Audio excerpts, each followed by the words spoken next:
Right now at 10, police in Pittsburgh are investigating a homicide after a call of shots fired early this morning. Plus, medical students at KCU Joplin are learning firsthand how to handle a mass casualty situation.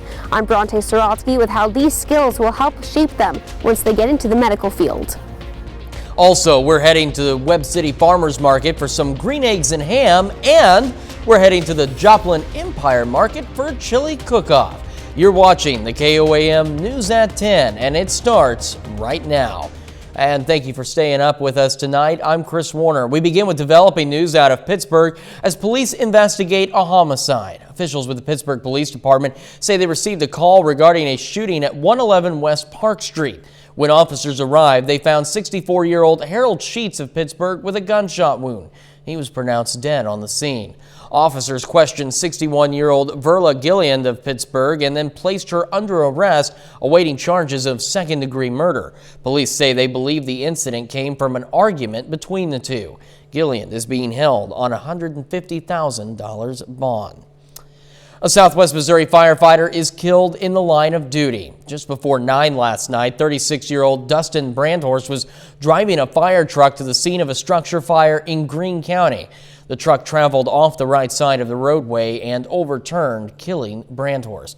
Brandhorst was a member of the Ebenezer Fire Protection District. When disaster strikes, first responders answer the call, and medical students at KCU's Joplin campus got firsthand experience today of what that could look like. KOAM's Bronte Sorotsky tells us how a mass casualty simulation taught students about stressful situations that they could face in the medical field. We live in a world where mass casualties can happen at any instance, whether it's a mass shooting, a car wreck, or even a pandemic. While KCU medical students are learning firsthand how to handle these situations. You never know when you're going to be called in to respond to a mass casualty. You might be the first on scene and you'll have to kind of take care of, the injuries of people who are involved in the accident. The exercise is called a mass casualty incident simulation. First and second year students learn vital skills to prepare them for these situations in the real world. This is just a great early example of what we might be doing in the future. Emma Bowman is a second year student at KCU and wants to go into emergency medicine, specifically the Air Force. So she took part in Saturday's scenario. Group of about 24 college-age kids, and they're going to be backpacking in Northern California. There's been a bunch of rainstorms, and unfortunately that caused a mudslide and right through their campsite. Oh my God, where are my friends? This exercise gives students a wide variety of scenarios they may encounter in the real world. Well, as you can imagine, with a massive landslide, you're going to have multiple abrasions, lacerations, broken bones. Sometimes, we'll have regular things that take place, heart attacks, diabetic emergencies, some of the common things, asthma attack. The medical students started off in the woods. There, the first years acted as the disaster victims, while second years played the role of EMTs and physicians, determining who needed the most urgent care, who was well enough to assist, and who couldn't be saved. It's something that medical professionals continue to face. That's a difficult thing for any healthcare provider to deal with because, the way we're wired is we take care of everybody. Probably the most traumatic thing for healthcare providers in COVID is just not being able to give the care they're used to giving to everyone. Next, students transported victims to their medical triage area, where they learned how to take care of victims in high-stress situations. We're hoping that this kind of gives the students an opportunity to put themselves in a position that is very low risk, and then kind of understand what is needed in such high stress situations. At the end of the simulation, students learn what they did well and what they could improve on, so they can be prepared to help patients in the real world. In Joplin, Bronte Sorotsky, KOAM News. This was the first time the university hosted a simulation like this for students, and they say they hope it can be an annual event. Something else we hope could be an annual event or all year long is the nice weather we saw today. Nick Kelly joining us. If that was the case, Chris, maybe we could do without the cold start that we had this morning, but this afternoon certainly was something to talk about. After we started at 33 at Joplin Regional, for example, this morning, a quick rebound. We actually doubled the number, topping out at 66 degrees this afternoon. In fact, we're going even warmer to wrap up the weekend tomorrow, thanks to the clear skies that we had all day long, all evening long. That sticks around for yet another day, thanks to high pressure parked over eastern Texas.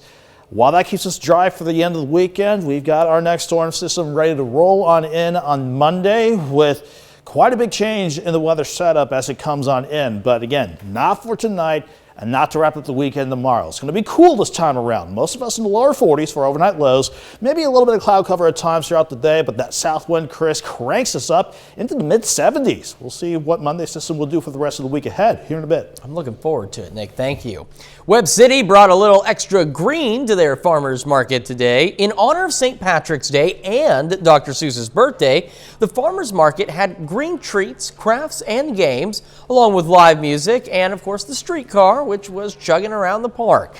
They also held a benefit breakfast of green ham, egg, and cheese biscuits to raise money for World Central Kitchen, a nonprofit committed to serving hot food to people affected by global crisis. For the month of March, we wanted to do something fun.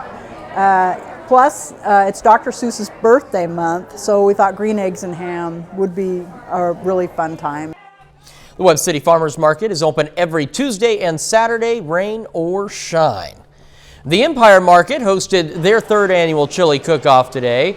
First, second, and third place prizes were given to the top tasting chilies. Shoppers could pay $5 to taste the chili and tip which one they liked the best. All of the money will go towards helping out a local organization. All proceeds go to the Downtown Joplin Alliance, which is the organization that we're operated under, and we're raising money currently for our new commercial kitchen that we'll be starting construction on this spring. The Empire Market is open every Saturday from 10 to 2. Well, Russian forces are pushing deeper into the key port city of Mariupol, battling in the streets with defending Ukrainian troops. Ukraine's president continues to urge Russian leader Vladimir Putin to end the devastating war. CBS News correspondent Michael George has the latest from New York. Ukraine's President Volodymyr Zelensky renewed his appeal for more talks with Moscow, aimed at stopping the war. In his nightly video address, Zelensky said Russia would take several generations to recover its losses from the devastating assault on his country. While Russian President Vladimir Putin's forces remain stalled outside the capital, Kyiv, they're inflicting destruction around the nation. On Friday, Putin held a large rally in Moscow, vowing Russia will prevail in the weeks-long conflict. Defense Secretary Lloyd Austin spoke about the war as he visited Bulgaria, a NATO member. Russia's invasion has taken a terrible toll on Ukrainian lives, including brave soldiers and far too many innocent civilians. Yet Russia's aggression has galvanized the Ukrainian people, NATO, and the free world. Russia says its soldiers entered the city of Mariupol. Heavy fighting shut down a steel plant in the besieged port city, where efforts continued to pull survivors from the rubble of a theater. Hundreds of civilians were taking shelter in the theater's basement when Russia bombed it. The UN now estimates 1 in every 5 Ukrainians have been displaced inside the country or have fled. On Saturday, Zelensky presented awards to soldiers from a national police unit helping in the war effort. Michael George, CBS News. Russia's defense ministry says it used its newest hypersonic missiles for the first time in Ukraine on Friday when it destroyed a weapons storage site in the country's west. It's apparently the first time Russia has admitted to using the high-precision weapon in combat. Well, Twitter begins testing a new feature to allow for sharing of its Spaces recordings. If you're part of Twitter Spaces, where live audio conversations happen in audio rooms, the company will soon let users share clips from those interactions. Now, currently, only certain hosts on Apple's devices can clip 30 seconds of sound and share it on their timeline. According to the business, Android and web users will soon have access to this feature. Twitter is expecting everyone on the app to be able to utilize it shortly. The clips will live on Twitter for 30 days. A worldwide intergovernmental agency calls on countries to cut oil and implement some specific measures. The International Energy Agency wants nations to utilize a 10-point plan to cut oil use, especially to reduce dependence on Russian oil. Some recommendations are lowering highway speed limits by more than 6 miles an hour and implement no-car Sundays. The agency says its plans could reduce global oil use by 2.7 million barrels a day within 4 months. Other suggestions are working from home 3 days a week, decrease mass transit costs for more use, and more electric vehicle use. We take this time now to honor one of our many four-state heroes. Seaman Second Class Eugene Willett served in the Navy during World War II, his hometown, Lamar. And we're proud to recognize Seaman Second Class Eugene Willett, tonight's four-state hero. And of course, if you'd like to learn more about other heroes or nominate one of your own, you can do that anytime you like at KOAMnewsnow.com. Just ahead, the U.S. saw a significant increase in alcohol-related deaths at the start of the pandemic. The U.S. saw a significant increase in alcohol-related deaths at the start of the pandemic. That's according to a study published by the Journal of American Medical Association Friday. Researchers found deaths involving alcohol spiked more than 25% in the first year of the pandemic. More than 99,000 people died due in part to alcohol in 2020. It's over 20,000 more deaths than those reported the year before. The study noted the spike was seen across all age groups and genders, but the largest impact was reported with those between the ages of 35 and 44. Scientists say several factors could have contributed to the rise, like people drinking more to cope with pandemic-related stress, disrupted treatment, and shifting alcohol policies. Kids who get COVID-19 appear to be naturally protected from getting it again for about 6 months. A new study conducted in Texas looked at more than 200 children 5 to 19 years old. 6 months after recovering from the disease, most of them still had antibodies against the virus. Age, sex, symptom severity, and body mass index did not appear to impact the level of antibodies. Things changed at the 7-month mark. By then, only half the kids still had detectable antibodies. The study was published in the journal Pediatrics. Meanwhile, 2 CDC studies out Friday continue to show the effectiveness of vaccines at preventing hospitalizations and death.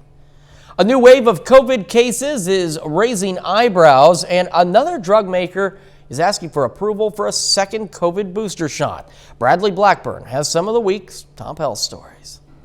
Drug maker Moderna is seeking emergency use authorization from the FDA for a second COVID-19 booster shot for adults 18 and older. The company says this is in response to the spread of the Omicron variant.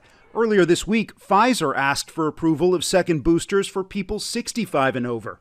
COVID cases and hospitalizations have dropped significantly across the U.S., but just as Americans take off their masks, an Omicron subvariant is quickly spreading.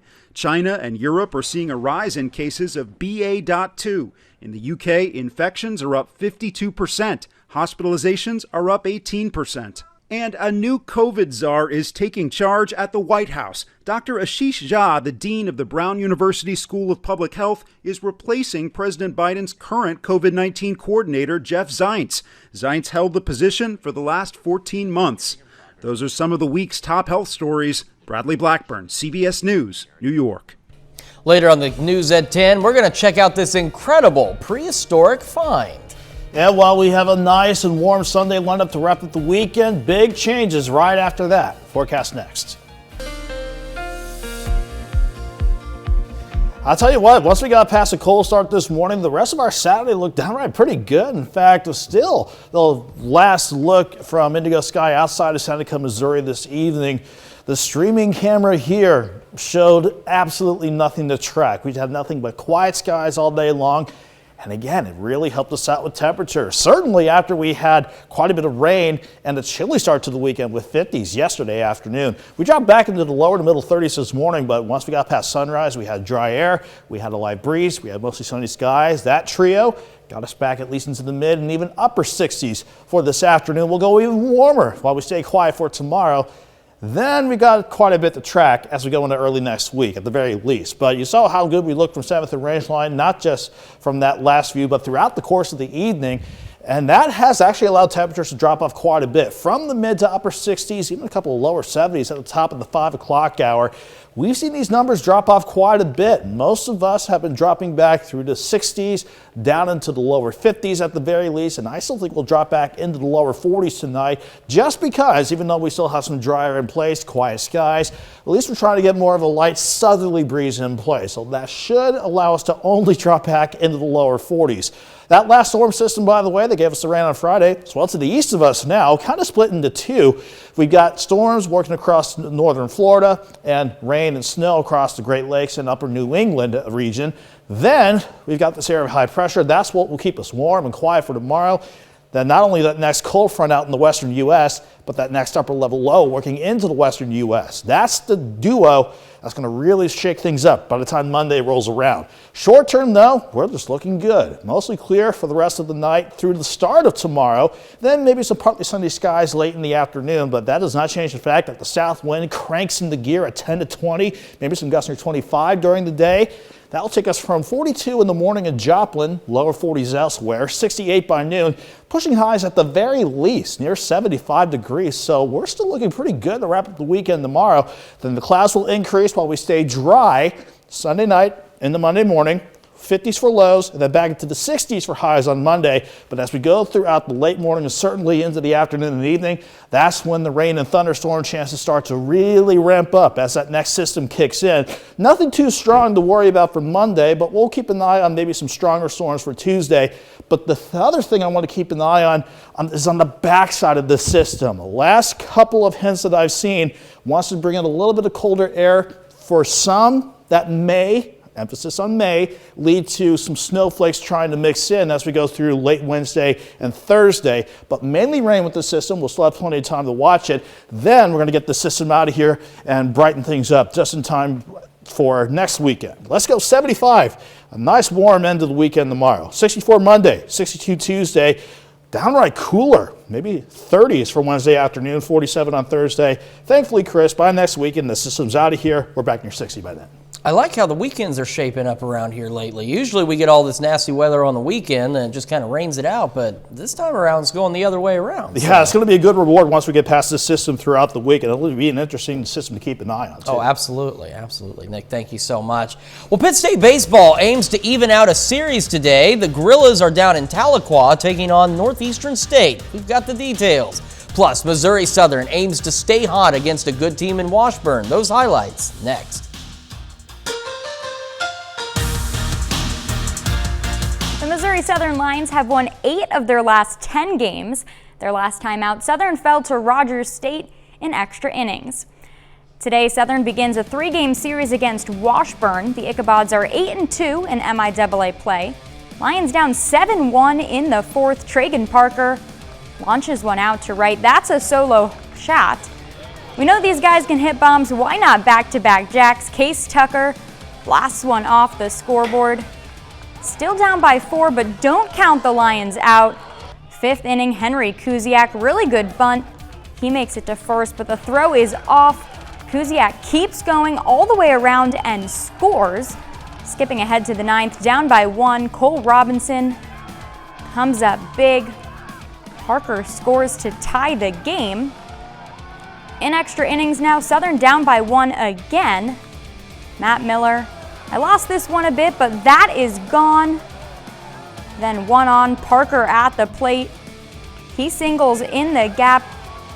Tyler Ferguson slides home. That's a walk-off RBI single for Parker. Southern rallies to beat Washburn in the series opener 10-9. Southern softball playing in the Fairfield Classic in Maryville this weekend.